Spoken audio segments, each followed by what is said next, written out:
नमस्कार दोस्तों, मैं के आपका फिर से स्वागत करता हूं हमारे चैनल के सब जानता है में। दोस्तों, सनातन खान पान से लेकर कर्म तक कई तरह से अलग अलग आचरणों में बंधे हुए हैं। धर्म और जाति के अनुसार ये नियम भी प्रत्येक व्यक्ति के लिए अलग अलग है। एक और जहाँ पंडित पूजा पाठ और धर्म कर्म से जुड़ा जाना जाता है, वही क्षत्रिय सेना या पराक्रम के कार्यों से जुड़ा हुआ। लेकिन इसके बावजूद ये धर्म अनेक विविधताओं के बावजूद सभी को आपस में जोड़े रखता है, क्योंकि हर किसी के कार्य का व हर चीज़ का अपना अलग अलग महत्व है जो बाकी सब नहीं करते। ऐसे ही खान पान में भी ब्राह्मण प्याज और लहसुन नहीं खाते हैं, जबकि क्षत्रियों में इसे लेकर कोई मनाही नहीं है। प्याज और लहसुन के बिना आपको खाना बेस्वाद लगता होगा, लेकिन कई ब्राह्मण आज भी इससे दूरी बनाकर चलते हैं। ब्राह्मण प्याज और लहसुन से परहेज क्यों करते हैं? क्या आपके दिमाग में भी ये सवाल कभी कौंधा हुआ है? इस संबंध में लोग इसके पीछे धार्मिक मान्यताओं का हवाला देते हुए कहते हैं कि ये पदार्थ तामसिक प्रवृत्ति के माने जाते हैं।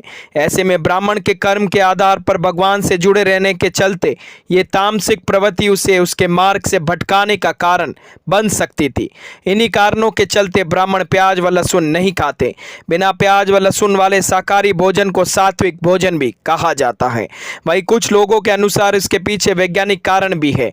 इस रिपोर्ट में हम आपको उन वजहों की जानकारी भी दे रहे हैं जिनके चलते ब्राह्मण प्याज और लहसुन से दूरी बनाते हैं। आयुर्वेद में खाद्य पदार्थों को 3 श्रेणियों में बांटा गया है: सात्विक, राजसिक और तामसिक। मानसिक स्थितियों के आधार पर इन्हें हम ऐसे बांट सकते हैं: सात्विक यानी शांति, संयम, पवित्रता और मन की शांति जैसे गुण; राजसिक यानी जुनून और खुशी जैसे गुण; तामसिक यानी क्रोध, जुनून, अहंकार और विनाश जैसे गुण। समुद्र मंथन के बारे में तो आप सभी ने सुना ही होगा।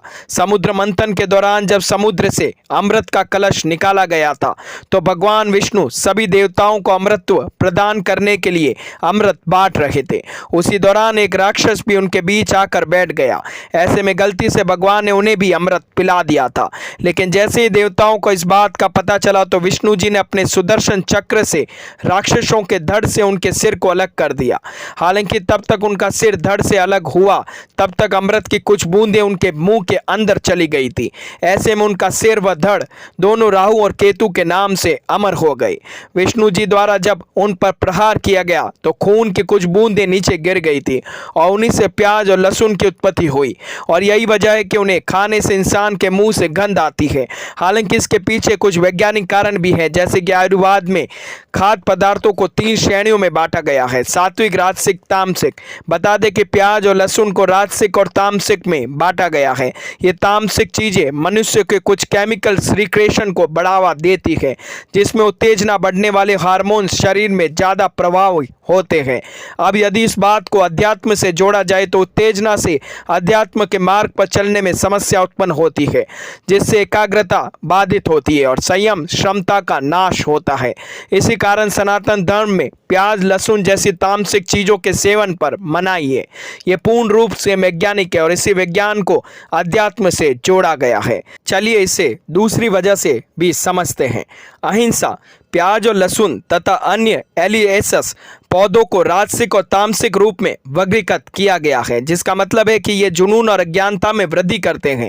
अहिंसा हिंदू धर्म में हत्या निषिद्ध है, जबकि जमीन के नीचे उगने वाले भोजन में समुचित सफाई की जरूरत होती है, जो सूक्ष्म जीवों की मौत का कारण बनती है। अतः यह मान्यता भी प्याज और लहसुन को ब्राह्मणों के लिए निषेध बनाती है। लेकिन तब सवाल आलू, मौली और गाजर पर भी उठता है। अशुद्ध खाद्य। कुछ लोगों का यह भी कहना है कि मांस, प्याज और लहसुन का अधिक मात्रा में सेवन व्यवहार में बदलाव का कारण भी बन जाता है। शास्त्र के अनुसार लहसुन, प्याज और मशरूम ब्राह्मणों के लिए निषेध है, क्योंकि आमतौर पर यह अशुद्धता को बढ़ावा भी देते हैं और अशुद्ध खाद्य की श्रेणी में आते हैं। ब्राह्मणों को पवित्रता बनाए रखने की जरूरत होती है, क्योंकि वे देवताओं की पूजा करते हैं, जो कि प्रकृति में सात्विक होते हैं। सनातन धर्म के अनुसार, सनातन धर्म के वेद शास्त्रों के अनुसार प्याज और लहसुन जैसी सब्जियां प्राकृतिक प्रदत्त भावनाओं में सबसे निचले दर्जे की भावनाओं जैसे जुनून, उत्तेजना और अज्ञानता को बढ़ावा देती है। इस कारण अध्यात्म के मार्ग पर चलने में बाधा उत्पन्न होती है और व्यक्ति की चेतना प्रभावित होती है। इस कारण इनका सेवन नहीं करना चाहिए। मान्यताएं भी हैं इसके पीछे। इन बातों का अब कम महत्व है, क्योंकि शहरी जीवन में तो जाति व्यवस्था विलुप्त होने के कगार पर है और बेहद कम लोग इन नियमों का पालन करते हैं। आज के दौर में अधिकांश लोग, खासतौर पर युवा पीढ़ी, इसे अंधविश्वास से जोड़कर भी देखती है या यह वर्तमान जीवन शैली के कारण इनका पालन भी नहीं कर सकती है। तो दोस्तों, कैसी लगी मेरी ये जानकारी? अगर मेरी ये वीडियोस आप लोगों को पसंद आते हैं तो प्लीज़ लाइक, शेयर, सब्सक्राइब करना ना भूले और हाँ, कमेंट करना भी ना भूले। धन्यवाद।